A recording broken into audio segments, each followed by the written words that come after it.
Opposites kita ha. What's the opposite of clean? Dirty. What's the opposite of young? Opposite of young. Oh. Ha? Say opposite sa young? Sige na. Study man ta. What's the opposite of young? Taguwang. Dili, unsa may English sa taguwang? Old. Old, very good. What's the opposite of full? Empty. Empty, very good. What's the opposite of small?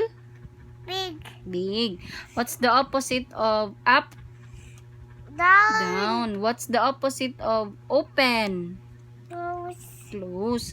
What's the opposite of dry? Wet. Wet, very good. What's the opposite of... Dali, napit na tamang. Thin? Tambok. No, sa English sa tambok. Thin. No, ang thin, daot, ang fat. Fat. Ang tambok, fat. Sa opposite sa thin? Tambok. No, English, fat. Wet. Sa English sa tambok? Fat. Fat. What's the opposite of long?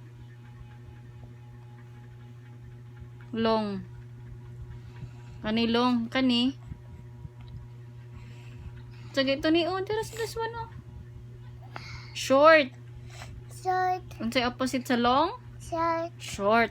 Again, what's the opposite of thin? Tambok. Unsa may English sa tambok? Fat. Fat. Again, unsa English, unsay opposite sa thin?